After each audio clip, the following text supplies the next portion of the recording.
The theme with you this afternoon is right view and action.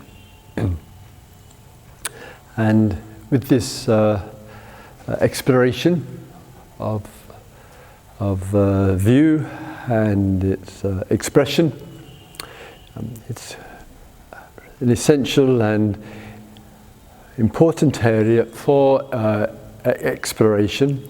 I'd just like to take some features of it. Some of you may have read or heard in the Buddhist tradition of what is referred to as right view or right understanding.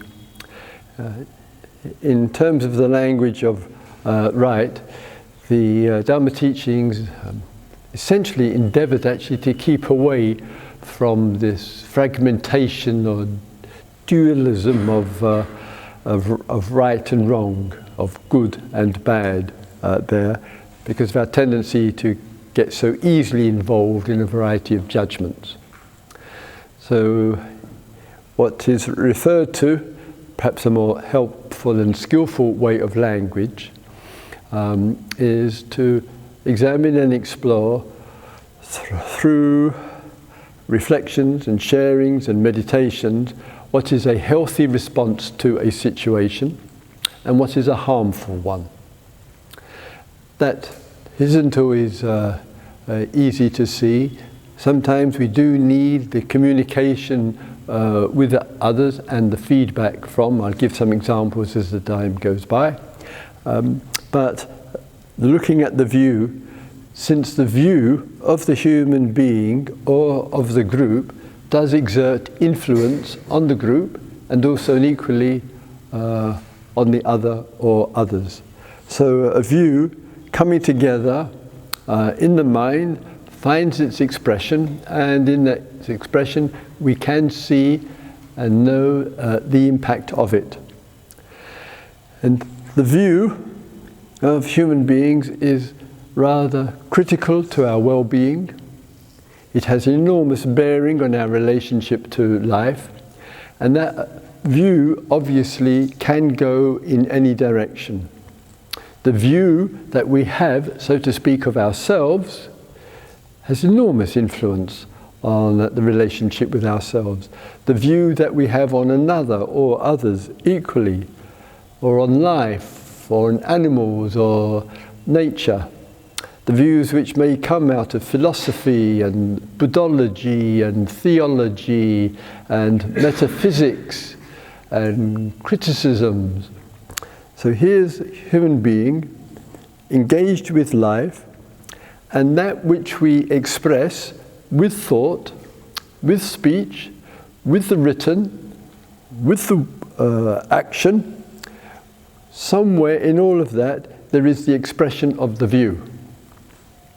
And that view, therefore, since it's so critical to the human experience, inwardly and outwardly, really is worth looking at.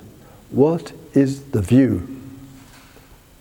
And the view, like everything else, arises due to the variety of causes and conditions, and one of those, of several, is the view influenced by the wisdom or the understanding or the love or the clarity which we have, but also and equally, of course, the view can be shaped by our reactivity, by our not seeing very clearly, by our clinging and our holding, through our divisiveness and conflict. So to look at the view, and it is said for us, and possibly for others as well, that there is a tremendous possibility which we have towards finding a view of life, in the particular, ourselves and others and things, which is healthy, skillful, wise, and especially fulfilling. What is a fulfilling view on views about everything there? And therefore the view can come out of a nourishment, out of the wealth and the richness of the being, move through the being, perhaps in feeling, in concepts, perceptions, thoughts and words, and there's something nourishing and fulfilling about it. So any exploration, as I mentioned, takes into consideration what is the view.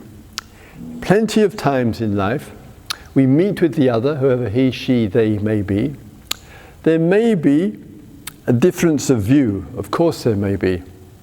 Maybe both, or group, has some well-intentioned aspects to it. There's a view, differences of view there.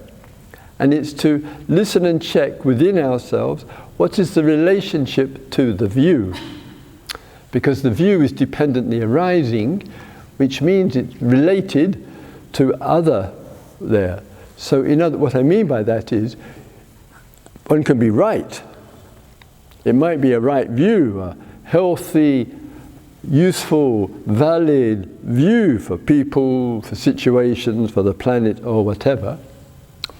But since the view is dependently arising, it also means that there can be an attitude which goes with it, an aggression, an absolutism, an intolerance, and all of that feeding into the view distorts the view. One is right with the words, but it is not wise, it is not clear, and it is not healthy, because what's entangled in the view is the ego, the self, the distortion, the colouring. And we're here to see, can we express our view in life, which is healthy and skillful, and in the manner of the expression, the attitude is generous, the view is purposeful, and not distorted and stained in a way by lots of other projections and colouring.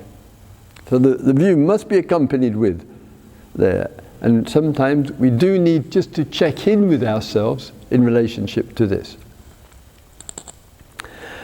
One of the views that easily emerges with us are views, and those views here and elsewhere lead to an activity.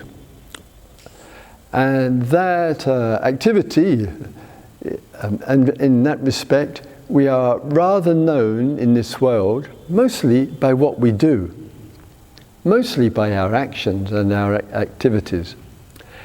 And so out of the being comes the actions there, and who's engaged in hopefully some wise actions over there with the camera and getting a broad sense, a wide angle view of you all.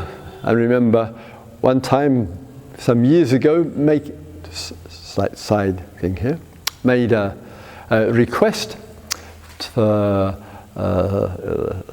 the photograph to be taken so we can let people know what the Dharma hall is like. And I said, look, if you prefer not to have your back in the photograph, just get up, sit at the back, no problem.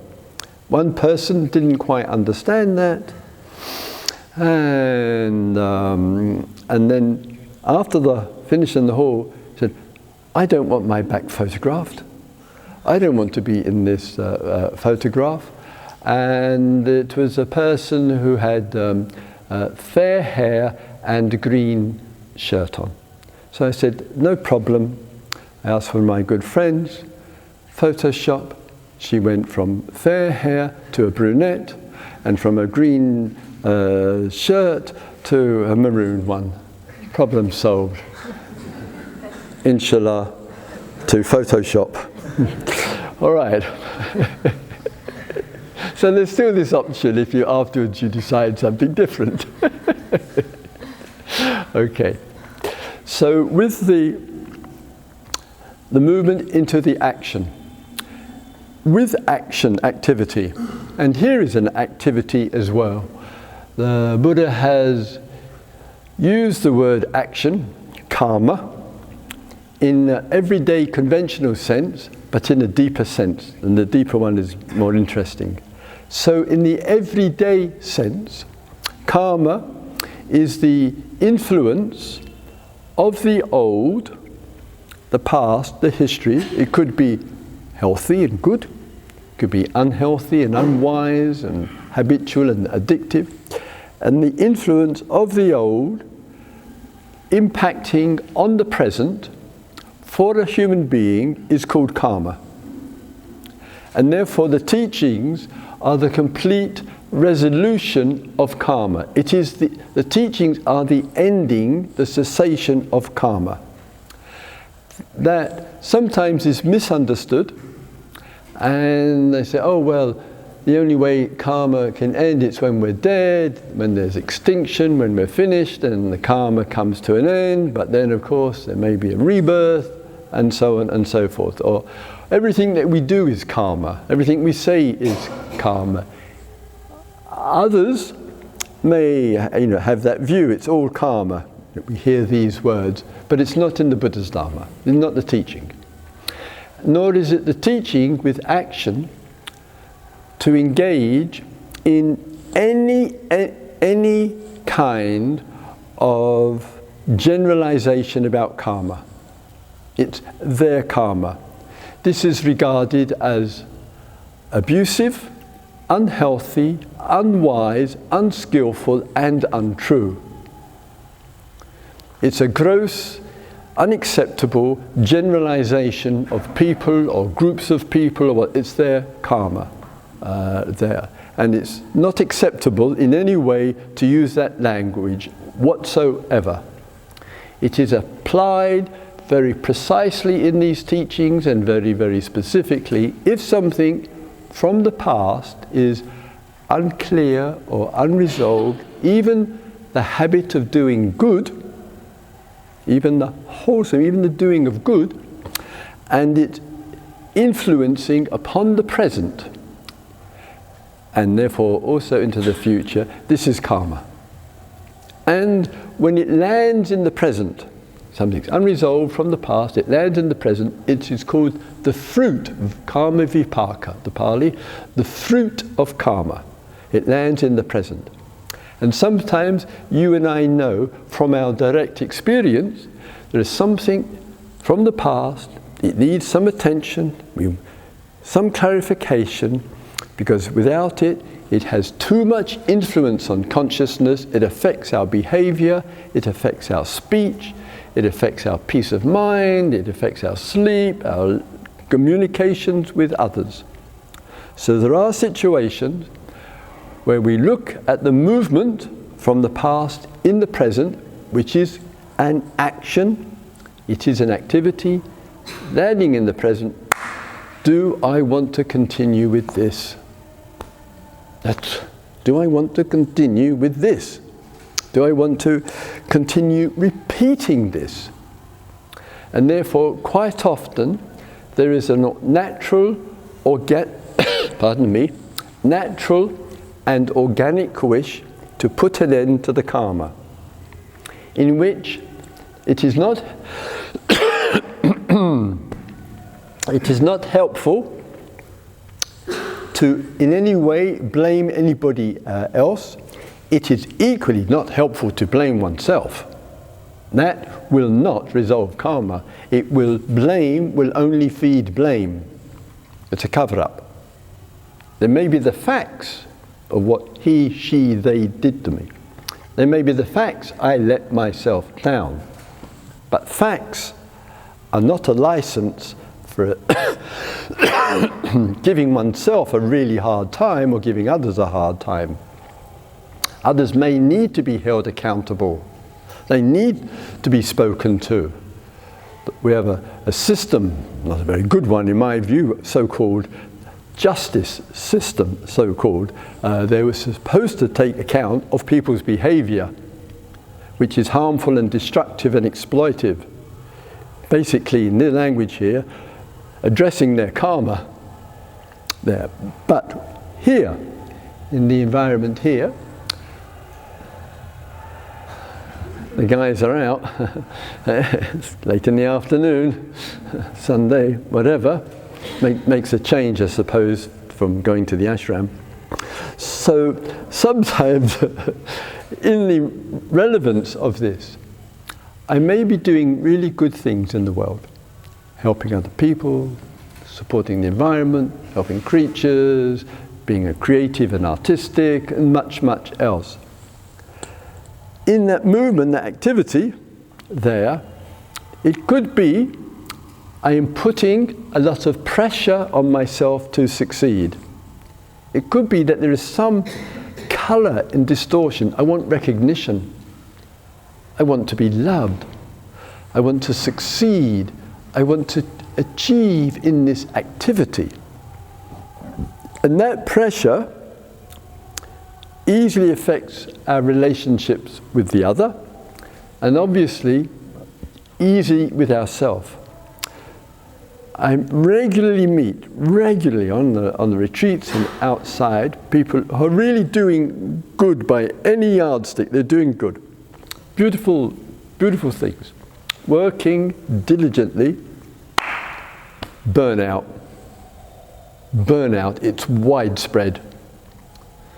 And we lose, in terms of action, some remarkable and exceptional people who have been too good for their own good, have not been able to sustain that goodness there, because there hasn't been a reflection on what the influences are, where the striving is, the dependency upon approval, one's own judgment about oneself, the views which are arising, I should be doing more, I've got to work harder, I'm not doing enough.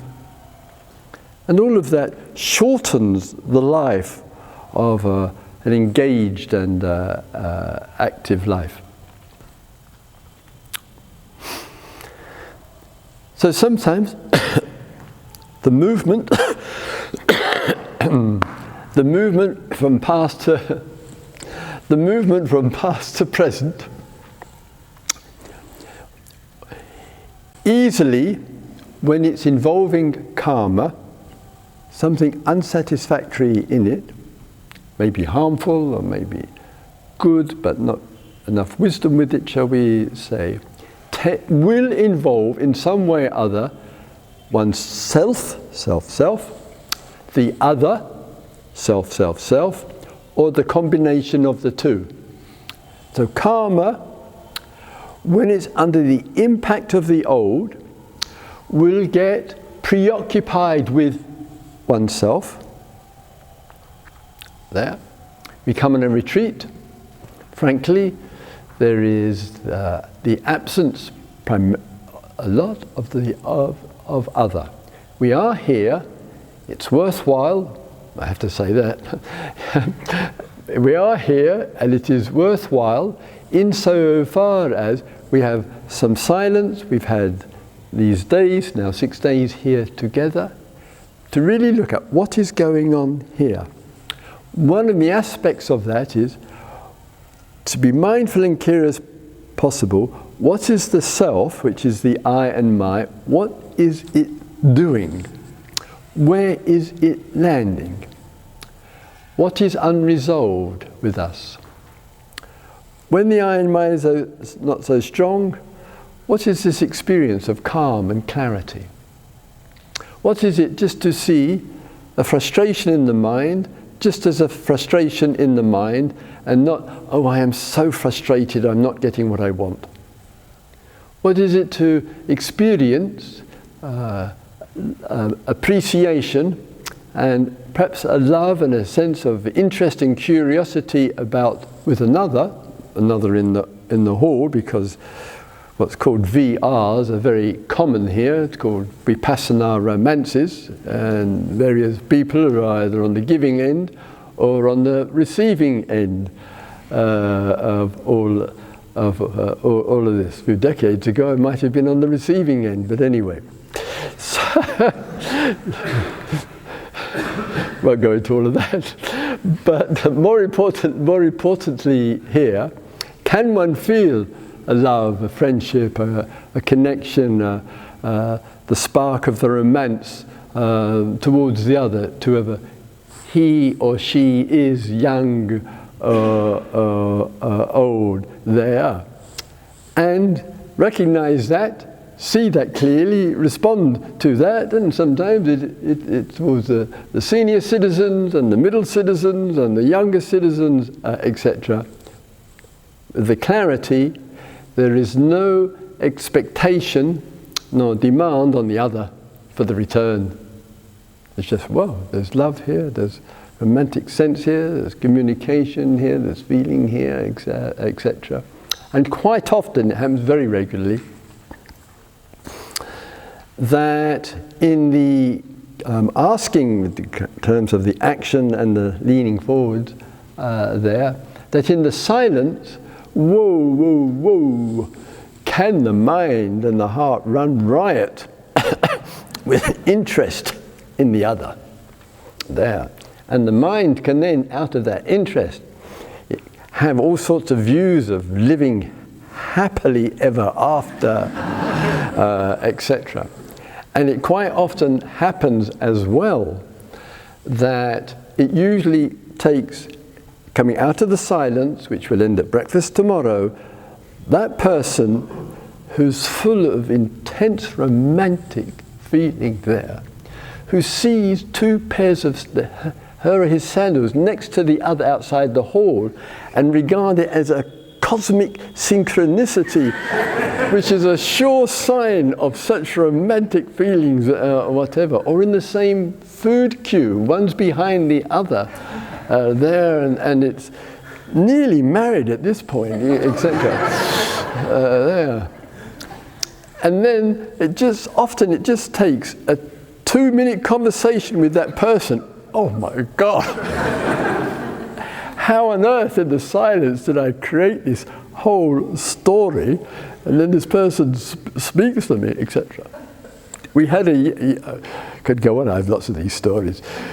We have yatras, pilgrimages, and Ulla and I discussing at the moment with regard to this year. And on one of the yatras, one of the guys said to me, "Yeah, there's this incredible, beautiful woman on the yatra there," and he said, "Wow, she's quite something," etc. So I'm a guy. I'm curious. Who? I want to know. He said, "Well, it doesn't matter." And so then I used the underbelt question. "Oh, you're not willing to be open with me?" I mean, it's a very bad thing to ask. Even though it's one-to-one and it's confidential. So the person said there. Not like it was a huge yatra, it's only like 60 or 70 of us, the others are big. And on the same retreat,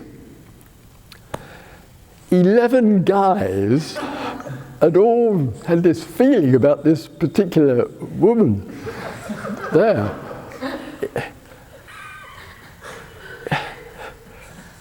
And to be honest, because I knew now who it was, what do they see that I can't see?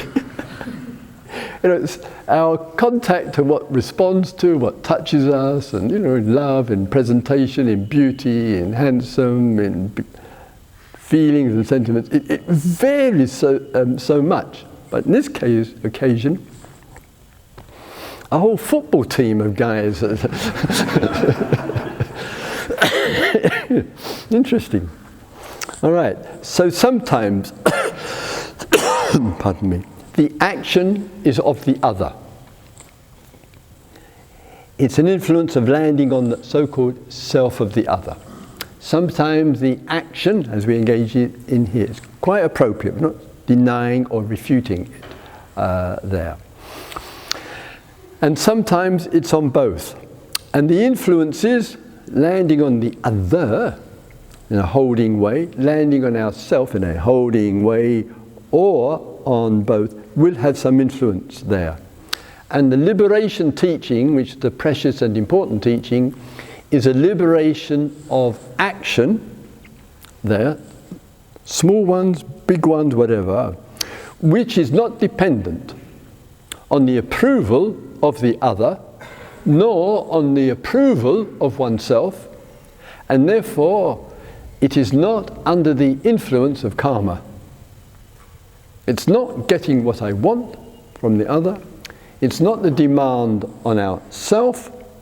One sees that self and other self is dependently arising there, and then in the relationship to all of that, it frees up the it frees up the action. It frees up the being to respond without all the shadows of the past. Certainly the past may come in, not that the past doesn't come in. The voice speaks in English there. We have skills and knowledge from the past. We have memories from the past. We can explore and bring all of that into the present. But when there's desires, grasping, clinging, projections, and all of that there, that is what we're trying to bring to the end, to see clearly. Now, it's one of the important areas of this, just coming back to, again, to responsibilities and sexuality here, which is such a, obviously powerful force, both in its function in the nature, the creation, sexual activity, intimacy, the birth of all of us, and much more. And of course it's been terribly exploited and abused, particularly by the advertising industry, and somehow or other these people working in these industries far too often and frequently are using sex to sell products which have no relationship whatsoever, but somehow they have to bring in sex with beauty, with innuendos, with appearances, and much more. And all of that we need to question. We also see and recognize, hopefully as well, that quite often, in the impermanence of things, that quite often secular culture that takes place, thank you, that secular culture that's placed often has a very arrogant, patronizing, supremacist view towards religion, because religions sometimes discomfort and problematic issues around sexual contact, intimacy, making love, and a certain kind of orthodoxy which many of us are not comfortable with at all. So religion is often a target for naming and putting down out of notions of superiority. Such secularists there who are so anti-religion may and could well spend some beneficial time just reflecting on the pornography which is on our websites. Got nothing to do with religion. What it has to do with more sexual abuse, mostly with regard to women. It's probably one of the 2 or 3, certainly in the top 5 on the net, money-making industries, involving a large range of people in those industries, and of course from the very young to the elderly. And that's got nothing obviously to do with religion. It's the secular culture, and one of those areas which really needs some working with and addressing as well. It's not a easy one, but the religions and the secular world have a lot of soul-searching to do with regard to this. But also, and equally, in the world of sexuality and activity, you've probably all seen and read with the in our media, and much more. That in the field of religion, including spirituality as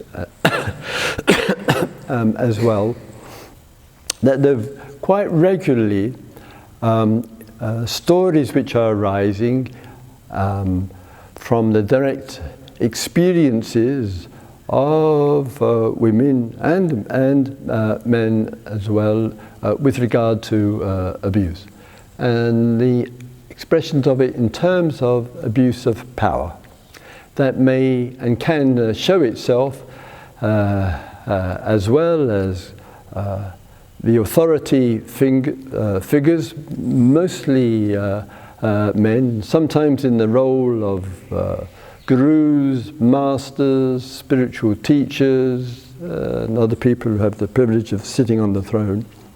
And one of the characteristic features of that quite often there is a lot of secrecy involved. And the secrecy would be some secret sexual engagement activities with a disciple, with a follower, with a spiritual student or whatever. And the person, that is the disciple, the follower, keeps to that kind of secrecy, but then feels something very uncomfortable, and rightly so, and really needs to speak up and speak out. And sometimes that then triggers, of course, and it needs to, more discussion, more conversation, and much more openness. And to me, that willingness to explore, to engage, and to see otherwise a lot of hurt and harm and sadness can take place. And just with regard to that, and many conversations, and always the exploration and learning that goes on with regard to this, the view that I take here is twofold. One is, as a person, as a human being, both in my teaching role and in my other roles, whether I'm in a relationship or whether I'm not, what I say to the person or to the friend or family member, whoever it might be, anything which I say, anything which I do, whatever it is that feels appropriate for you, whatever it is, no secrets. Free to say whatever, whether a person I'm in a relationship with, or where I live in my hometown, or whatever, because it's that holding and contraction with regard to communication, which I think is a really serious problem. It's a secrecy, it's in the shadows, it's in the dark, but eventually those things do emerge there, and the outcome of this, which I hear a lot, is that people are not interested or a little bit curious about spirituality, and when reading about very expensive courses, reading about sexual abuse or child abuse or secrecy and sexual activities or whatever it might be, what that does, it puts a lot of people off. Understandably. Why? Some people will say, why do I want to be associated when there's all these stories and all these issues which are going around? So it's important for everybody, and here and elsewhere, to try to keep the values and the conversations open and exploratory with us, and I think that's the sign of the health here. Not easy, but I think it's an important conversation aspect.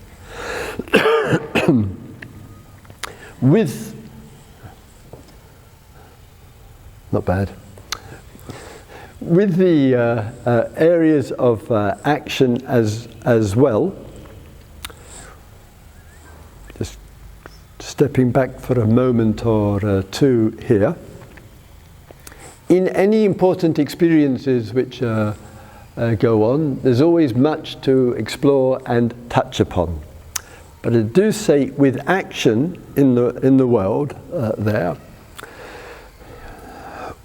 which we engage in, which we don't want to do it just to feel good about ourselves. We don't want to do it just to get the approval of others. So if we've got that clarity as steady as possible, the action is the valid.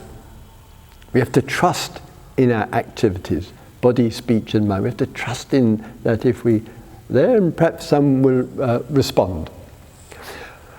Equally important with regard to this is if you have the view, and this is a view which is expressed regularly enough, it is the view of despair, and the view of despair is what's the point in this world. The view of despair is it's already too late. The view of despair is how can one do anything in the face of all these circumstances? I'm one of those, and I hope you are too, who simply refuses on principle and on truth and on staying awake to submit to a view which lacks imagination, it lacks confidence, it's riddled with despair, it brings about an apathy and an indifference, and therefore it is an essential part of the problem. I just refused to go along those lines. I don't believe it for a start. I don't believe a human being is helpless. I don't believe a woman and man can't do anything and can't act and can't respond to situations. But we have to be mindful in the movement of the being into the engagement that there is a tendency there that if one thinks the situation, whatever it might be about whatever, is so big, in the magnification of it, in which one believes one is living in the real world, which one's not, one is living in imagination, that in the exaggeration of it so big, you will correspondingly shrink in size. You will correspondingly start to feel helpless, that nothing can be done. And when that happens, your life will become an endless search for satisfaction and pleasure, which is called a wasted existence. Because one's given up. And therefore, the extra bits of ice cream around, and a little bit of extra sex around, and a bit of extra money around, and all the kind of trivia of all of that, then becomes more important. Because one may have woken up for a period of time, but then gone back to sleep again. And the view of despair, helplessness, can't do, it's too late, is the view which supports it. And it's just a view, but it cripples the human spirit. It is the death of imagination and creativity. So we're watchful. We may talk, one of those, talk in general terms, the planet, the earth, the future. They're big words, sustainability, there, which incidentally the activists, the international movement for these things, is trying to let go of the word sustainability. It's a little bit too technical for many people. But when moving into the generality there, to be extraordinarily vigilant, is the generality such that it's somehow I'm shrinking into a contracted state rather than an expansive one? Am I shrinking out of the view? I'm exaggerating things to the point that I feel helpless. I make myself, in my feeling of that it's helpless, make myself into a victim of this existence.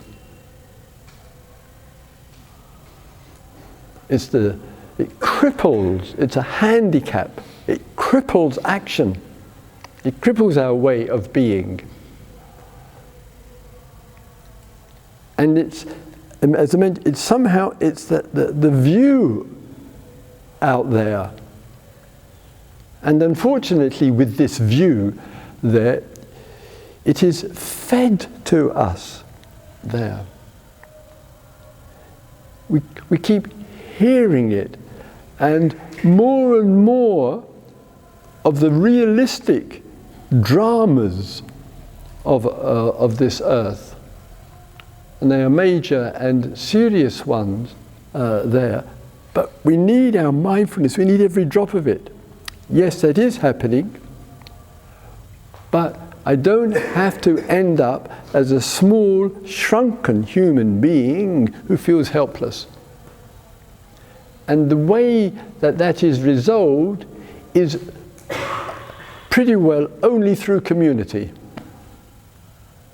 It is only through the contact with the like-minded, because alone we shrink. Together we find our power. Together we find the initiative. Together we find a creative imagination. I live in, short story, I live in Totnes. Plenty of activists around in Totnes. There we have the Reconomy Centre. I have a desk in the Reconomy Centre, and it's all run on Dharma. Office, 2 floors, we're all in there, plotting the downfall of the government and other good reasons there, and having some good exchanges together, and the local council and charity says, here it is for you, it's all on donation. And so we keep it going through our donations there. And in that, we have the community of dragons in Totnes, the community of dragons. And the community, this is the creative imagination here. So I attended a meeting in the local hotel a few months ago, and there were 4 of the community of dragons. So all of them, 4 women. The 4 women wanted to start up areas of self-employment. So one woman was offered a field by a local farmer in order that she can grow organic wheatgrass. Marvelous.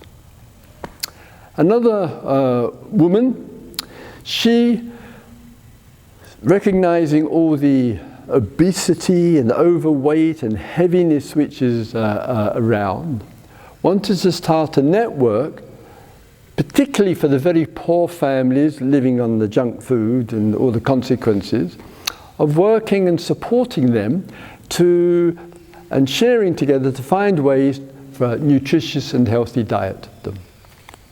And another one, starting up a project with mindfulness, working with refugees and giving them support.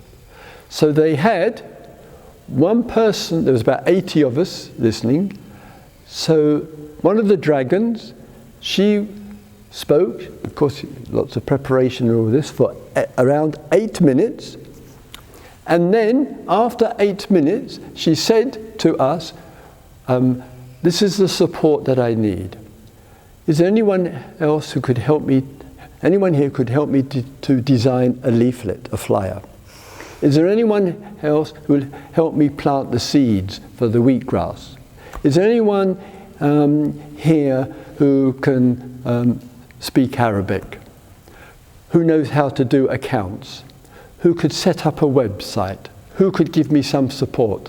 And the hands were going up left, right and centre, and all of that was the dana.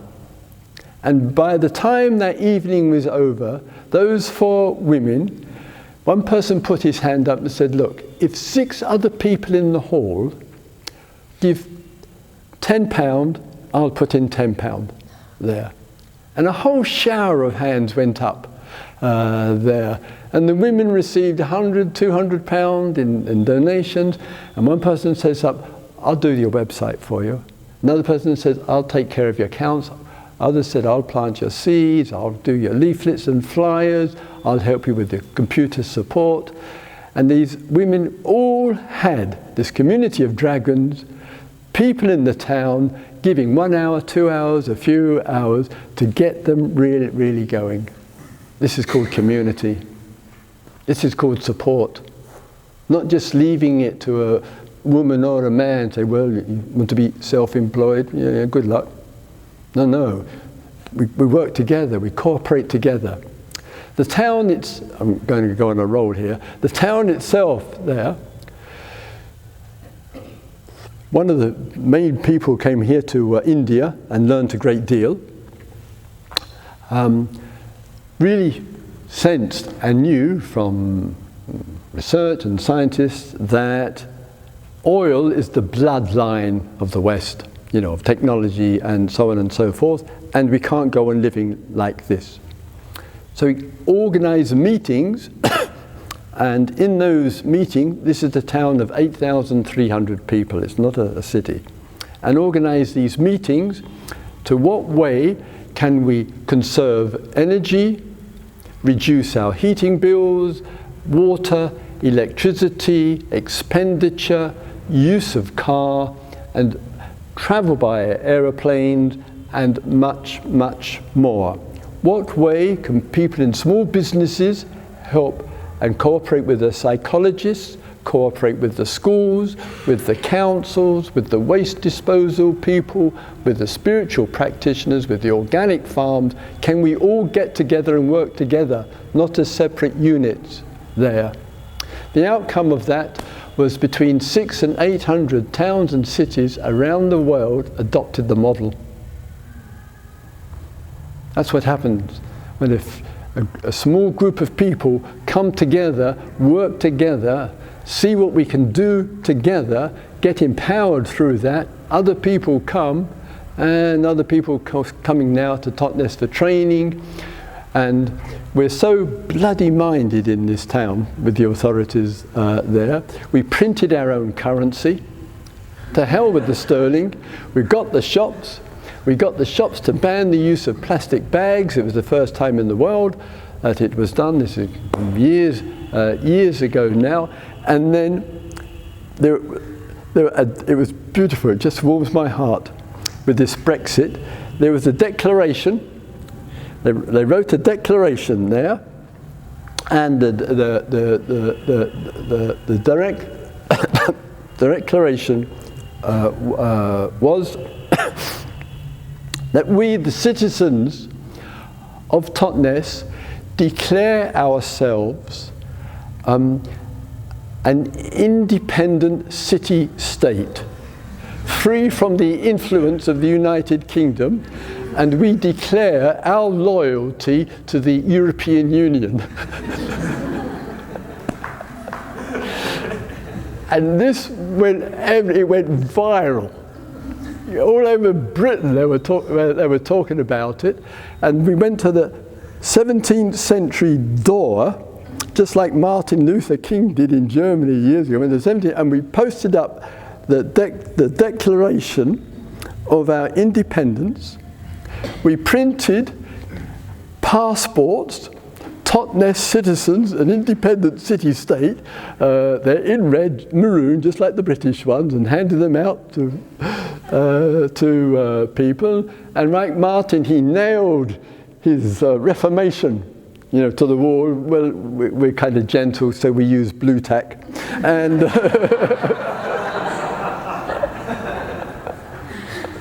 there.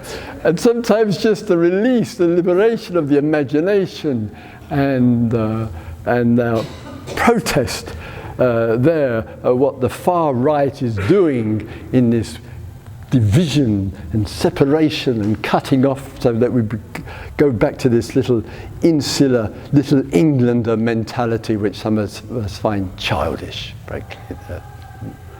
So again, sometimes we share together, we talk together, we sit in the coffee shops and talk together, and then somebody has an idea, let's do this, let's do that. And then out of that, things happen, and it's vitalizing, and it's action, and also it's hard, but it's a lot of fun as well. So the view, looking at the view, and just to add here, I'm not a huge fan of the EU. Don't think I've got any coloured glasses around it.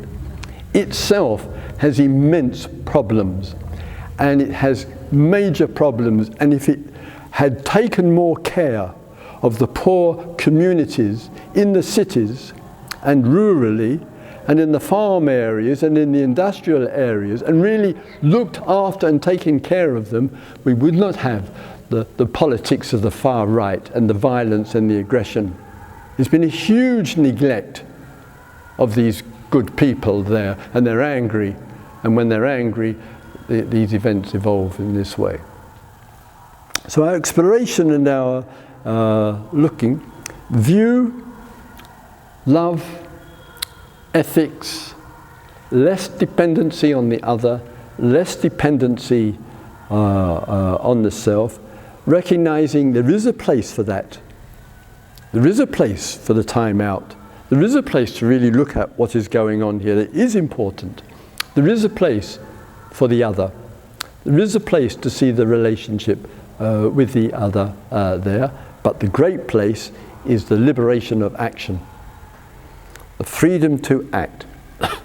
And these teachings, because they are a liberation teachings, because they are an awakening teaching, in a way has three primary expressions of it.